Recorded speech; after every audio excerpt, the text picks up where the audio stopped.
Estimados estudiantes de la institución educativa de Don Bosco, tengan ustedes muy buenos días. Les habla el docente Pedro Jara a cargo de la asignatura de Historia.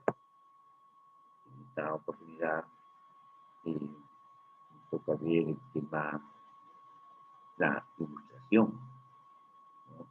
Cuyos objetivos es conocer las causas de la ilustración y su importancia y analizar la forma de pensamiento de los filósofos de la ilustración. Veamos entonces qué es la ilustración o cómo se conoce este movimiento, ¿no? Bajo el nombre de ilustración se conoce el conjunto de ideas creadas y promovidas por los intelectuales, sobre todo de filósofos del siglo XVIII. El grado dominante de este movimiento es la crítica social, junto con la formulación de propuestas para remediar la situación existente. Las ideas de dichos intelectuales ejercieron gran influencia en el pensamiento de la época y prepararon el terreno para los cambios políticos y sociales de fin de siglo. Principalmente en Francia, pero también en otros países europeos e incluso fuera de este continente. Estimulados por los escritos de esos pensadores, muchos dieron en imaginar nuevas fórmulas para mejorar el orden existente e incluso sustituirlo por otro mejor.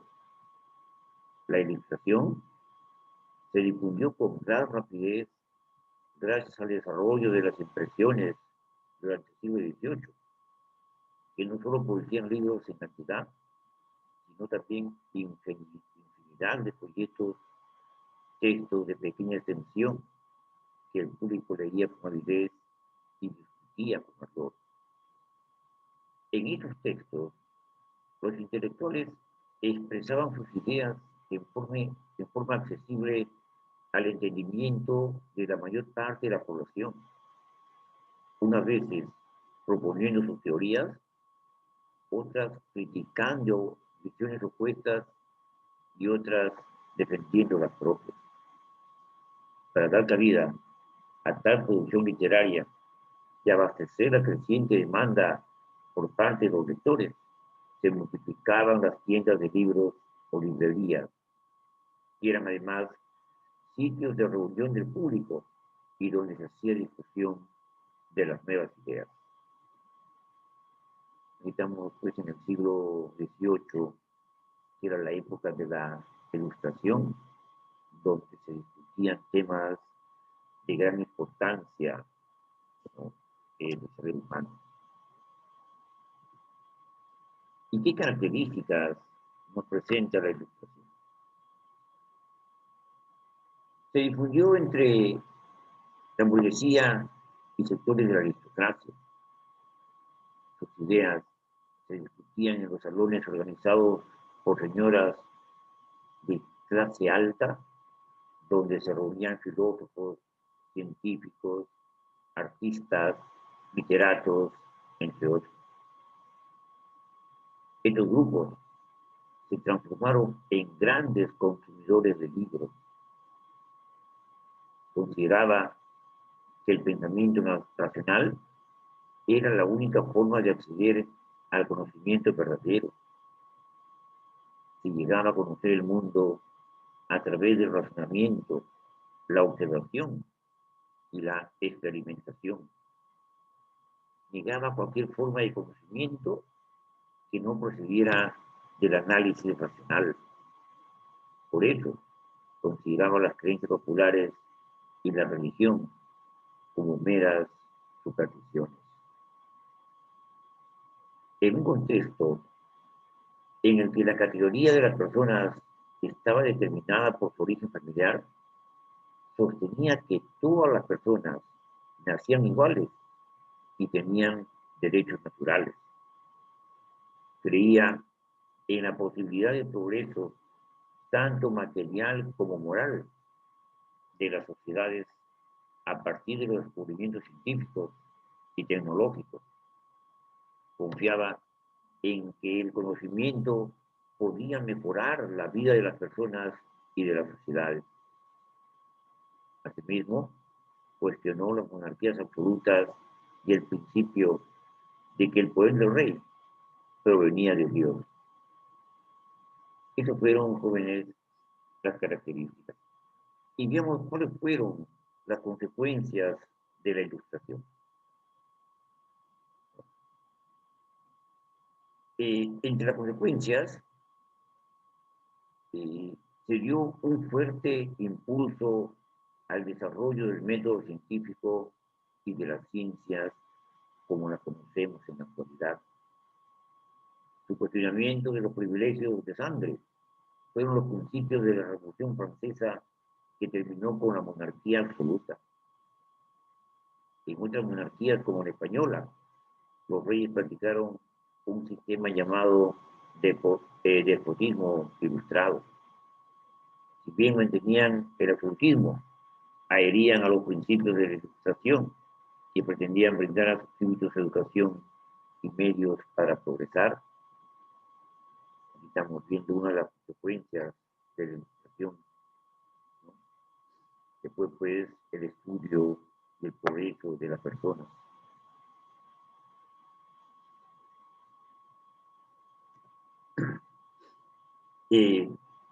Dentro de la consecuencia de la Ilustración está también la difusión de sus cuestionamientos al poder político vigente y de la idea de la igualdad de las personas ante la ley. Y esto fue una influencia importante para los criollos americanos. Estos fueron los principios que guiaron las revoluciones independentistas de las colonias europeas. En Francia, los pensadores de la Ilustración crearon una enciclopedia para reunir y difundir todo el conocimiento. Esta publicación, llamada Enciclopedia o Diccionario Racionado de las Ciencias, las Artes y los Oficios, se fue completando a lo largo de los años y fue el antecedente de las actuales enciclopedias, tanto materiales como virtuales. Estuvo también el racionalismo. Esta fue la palabra más usada en el siglo XVIII, tanto en la literatura como en la filosofía y la ciencia. Los intelectuales de este siglo llamaron a esta época el siglo de las luces, pues son la luz de la lógica y de la inteligencia, que según ellos era la que debía dominar el mundo. La Ilustración fue un paso hacia adelante bastante importante en el mundo occidental, que hasta ese momento vivía bajo las creencias religiosas y el poder infinito de la Iglesia. Bien, veamos ahora los filósofos franceses. Indudablemente, ¿no? Francia fue un escenario donde se desarrollaron las ideas de un grupo de filósofos que influiría enormemente en la revolución que en 1789 derribó el poder real. La obra de estos intelectuales tuvo una notable repercusión en su país, pues ellos criticaban al sistema de gobierno que todos veían como ineficaz y abusivo. Esta crítica abrió el camino para quienes no se conformaron con señalar los males de este gobierno, sino que estaban decididos a cambiarlo, como en efecto lo hicieron. Los más destacados entre estos pensadores fueron Montesquieu, Voltaire y Rousseau. Aquí vemos a los principales filósofos franceses.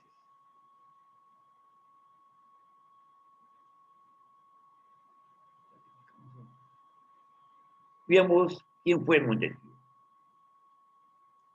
Montesquieu provenía de una familia noble y de gran riqueza. Y esta posición desahogada le permitió viajar por toda Europa, de modo que le fue posible comparar las distintas formas de gobierno con sus ventajas y sus desventajas. Montesquieu fue el primer intelectual francés que atacó decididamente el supuesto derecho divino que respaldaba a los monarcas absolutos. Para él, los pueblos podían ser regidos por un sistema monárquico absoluto o por una república, dependiendo de su naturaleza. En otras palabras, cada pueblo debería tener el gobierno adecuado si se trataba de una nación pequeña, virtuosa y cultivada. La república era lo mejor. Si lo que importaba era el honor, entonces se precisaba la monarquía. Si se requería rigor para poder progresar, entonces debería recurrirse a un tirano. Estas eran las reglas fijas que siempre se cumplían si uno analizaba la historia. Y a pesar de que creía que la forma más perfecta de gobierno era la república, Montesquieu estaba convencido de que esta era imposible de establecerse en países grandes. Citaba como ejemplo a Roma, que al crecer debió dejar de ser republicana. Su visita a Inglaterra le llevó a apoyar la monarquía constitucional como la mejor forma de gobierno posible en ese entonces, planteando asimismo la división de los poderes del Estado en el poder ejecutivo, poder legislativo y poder judicial. Sin embargo, no creía que ese tipo de monarquía pudiera servir para Francia, sino más bien un gobierno del monarca, apoyado por la nobleza con el control de asambleas formadas en las provincias. Su obra, El espíritu de las leyes, publicada en 1748, le sirvió para plantear sus teorías sobre el gobierno y para afirmar que todos son iguales ante la ley. También resaltan sus cartas persas de 1721, donde dos personajes, uno desde París y el otro desde Persia, relatan los hechos y costumbres de sus países de origen. Por medio de esta obra, Montesquieu critica varios aspectos de la sociedad y del gobierno de los franceses de aquel entonces, proponiendo también soluciones. Todo ello en forma muy ingeniosa. Aquí estamos viendo la imagen o la fotografía de Montesquieu, ¿no?, que vivió desde 1669 hasta 1775. Veamos quién fue Voltaire, ¿no? Voltaire va desde 1694 a 1778. A Voltaire se le considera uno de los más grandes pensadores de todos los tiempos. Su verdadero nombre fue Francois Marie Artet y era hijo de un modesto notario o escribano, a quien ayudó en el oficio, adquiriendo allí la capacidad de apreciar a las personas. Su pluma, dotada de un estilo irónico, plena de humorismo y burla sutil, sirvió para plasmar las más tremendas críticas al régimen. Gozó de gran estima entre el pueblo, mas la nobleza se sentía ofendida por sus escritos y con frecuencia se vio perseguido por quienes se consideraban afectados por sus obras. Estas persecuciones dieron a su vida un tinte de aventura que lo hizo un personaje afamado en vida. Ciertos versos satíricos provocaron que lo encerraran en la célebre prisión de la Bastilla. En otra ocasión, sostuvo un duelo verbal con el poderoso duque de Rohan, motivo por el cual los criados del duque le propinaron una paliza. Cuando, conforme a la costumbre, hizo retar al duque Agüero para rehacer su honor. Este lo hizo desterrar, por lo que recaló en Inglaterra. A su regreso, Voltaire escribió las cartas filosóficas, también conocidas como cartas sobre los intereses, donde describe con mucho entusiasmo las instituciones inglesas como modelo de libertad, resaltando que ésta no existía en su patria. Esta obra se publicó anónima y en Francia causó una conmoción enorme. Fue condenada, quemada públicamente, y se ordenó la búsqueda del autor para castigarlo.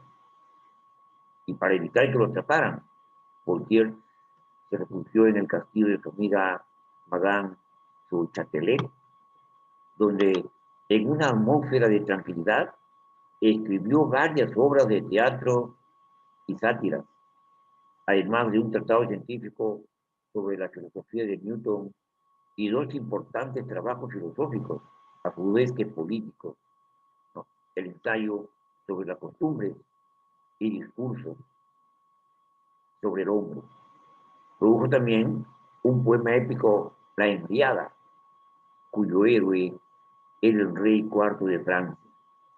Y esta obra bastó para que la corte lo perdonara e incluso se hiciera popular en ella, ganándose el apoyo de Madame Pompadour, la favorita del rey Luis XV. También Voltaire se ganó el aprecio del Papa al dedicarle una tragedia a Mahomet, que mostraba a los musulmanes como un ejemplo exagerado de intolerancia religiosa y malas costumbres. Aquí tenemos la imagen de Voltaire.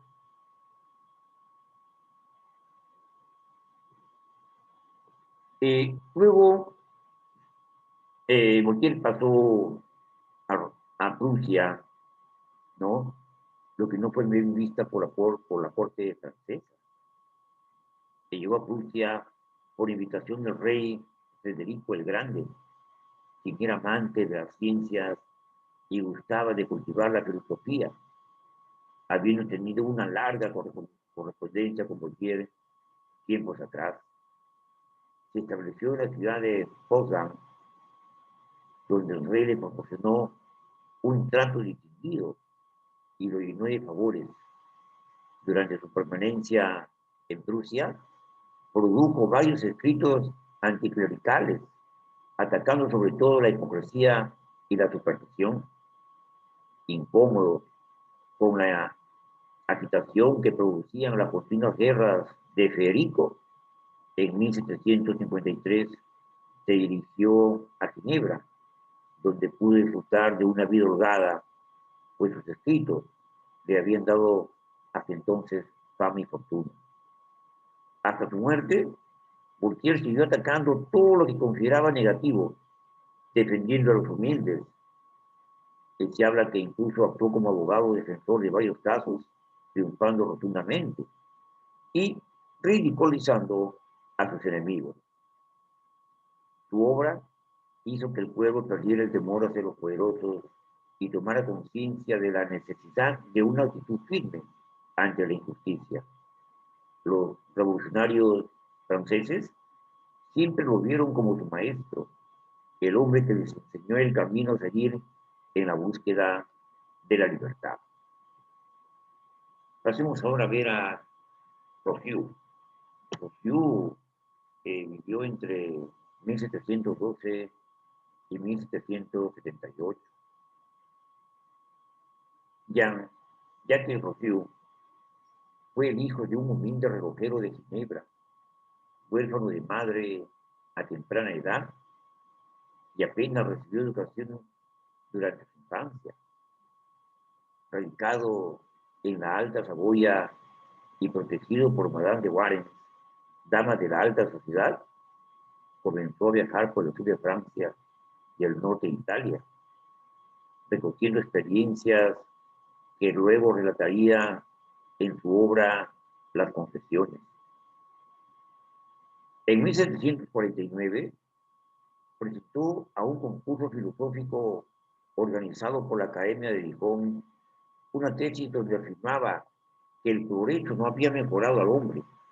El hombre primitivo vivía feliz e inocente. El hombre es naturalmente bueno. La civilización solo ha proporcionado satisfacciones sexuales, estimulando el egoísmo y organizando la explotación social. Esta tesis no solo le hizo ganar el concurso, sino que lo hizo famoso, propiciando hasta en la aristocracia de Versalles el deseo de vivir una vida más sencilla, acorde con la naturaleza. Rousseau, en 1754, publicó su trabajo sobre la desigualdad humana, en el cual decía que la propiedad privada era la causa de la desigualdad entre los hombres, de las guerras, crímenes y otras calamidades. Aquí vemos, estimados estudiantes, la fotografía de Rousseau. En 1762 aparece la que se toma como su obra cumbre, el contrato social. Aquí Rousseau afirma que los hombres debieron renunciar a parte de su libertad para poder, para poder convivir, eligiendo a algunos de entre ellos para gobernar el resto, cuidando de sus intereses y bienestar, mas pudiendo cambiarlos o renovarlos si no cumplían cabalmente su misión. Tal acuerdo entre gobernados y gobernantes es lo que él consideraba como un pacto o contrato social. Rousseau también atacó ciertas costumbres de su tiempo, como el matrimonio por conveniencia de familias o negocios, criticado en la novela Eloísa. En su otra obra, Emilio, describe sus conceptos sobre cómo debía educarse a los jóvenes de acuerdo con la razón y observando las leyes naturales.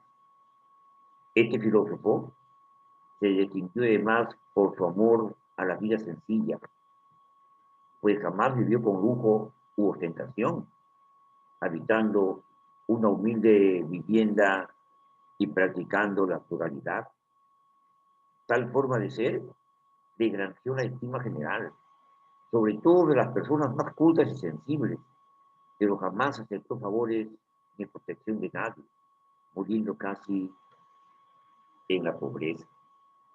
De los filósofos franceses, fue el que abogó más poderosamente por la igualdad entre los miembros de la sociedad y por el establecimiento de un gobierno de tipo republicano. Aquí vemos, ¿no?, la enciclopedia escrita por de Diderot, ¿no?, donde se resumía pues todos los conocimientos de aquella época. Y hablemos de la enciclopedia, ¿no? El surgimiento de los nuevos conceptos filosóficos, sociales y políticos, así como los avances en los diferentes campos del conocimiento, impulsó a los intelectuales franceses a recopilarlos en una obra colosal denominada la enciclopedia, ¿no? Era una especie de diccionario universal. La idea de archivar en orden alfabético el conocimiento humano ya había tenido un precedente en la enciclopedia de Chambers, publicada en Inglaterra en 1728. Su éxito motivó a los libreros de París a hacer una versión francesa de la obra, no solamente una traducción, sino una adaptación. Encargaron la dirección al filósofo y erudito Denis Diderot y al matemático Jean Laurent de Alembert, quienes dieron inmediatamente la oportunidad de difundir sus ideas y la de otros representantes de la Ilustración francesa. En consecuencia, el producto de su labor fue una obra de propaganda política y social en la que tomaron parte, entre otros, Voltaire, Rousseau, Buffon, Helvetius y el abate Raynal. Algunos de estos colaboradores se retiraron pronto, sea por temor a ser perseguidos debido al revuelo que causa la obra, o por tener que dedicarse a la suya propia. Al final, fue de Alembert quien llevó adelante casi solo la tarea que le ocupó casi todo el resto de su vida, ¿no? El recopilar todo el conocimiento humano. Aquí vemos, ¿no?, a uno de los hombres que escribió la enciclopedia, Diderot. Bien, entonces la enciclopedia, ¿no? La intención de los directores de la enciclopedia quedaba clara con las palabras introductorias que en ella colocó de Alembert, diciendo que ese iba a ser un diccionario razonado, que no iba a aceptar lo que decían la autoridad ni la tradición, sino lo que dictaba la razón, y guiándose por las enseñanzas de los sabios contemporáneos, se quería eliminar las creencias, costumbres e instituciones del pasado para reemplazarlas por otras nuevas. Iniciada en 1751, llegó a constar de 28 volúmenes. El tono anticlerical y antirreligioso de muchos de sus artículos eran tan violentos que llegó a prohibirse la publicación de la obra, que tuvo que salir con pie de imprenta falso hasta ser terminada. Aquí tenemos a Jan Leron de Alembert, uno de los principales visitadores de esta obra. Vemos ahora cuál fue la influencia de la Ilustración en Francia. Las ideas surgidas dentro del movimiento de la Ilustración o de nuevas ideas, ¿no?, de innovación que suele dárseles, hallaron gran acogida en todos los niveles de la sociedad, a pesar de ciertos aspectos negativos, como la violencia con que se atacaba al clero y a la religión. Su difusión se efectuó principalmente a través de los salones en los que tenían lugar las reuniones o tertulias, donde acudían personalidades de la aristocracia y la alta sociedad, usualmente convocadas por damas acaudaladas, amantes de la cultura. De estas reuniones solían estar presentes los más destacados pensadores de la Ilustración, que exponían y ofrecían a la discusión su punto de vista. Más tarde, las nuevas ideas llegaron al pueblo por medio de libros y folletos, que eran leídos en sitios públicos, plazas, mercados, por oradores que llamaban la atención sobre los temas de interés común. Se fue abriendo camino la idea de que era necesario cambiar el régimen imperante en Francia, aunque no había acuerdo sobre cuál debía ser la mejor forma de llevar esto a cabo. Y acá surgen, jóvenes, lo que son las teorías económicas, ¿no? La generación y difusión de la riqueza fueron temas que merecieron especial atención de algunos estudiosos, especialmente a la vista de los problemas suscitados durante el siglo XVIII, justamente en torno al manejo de la economía de las naciones europeas. A estos intelectuales se les denomina los economistas, y sus obras tratan casi invariablemente sobre los defectos de los sistemas económicos de la época, las formas más adecuadas de distribución de la riqueza, el origen de esta y qué factores influían en la producción. La actividad de los economistas fue el punto de partida de una nueva disciplina, la economía política. Y los economistas más destacados fueron Sebastián Preste de Vauban, ¿no?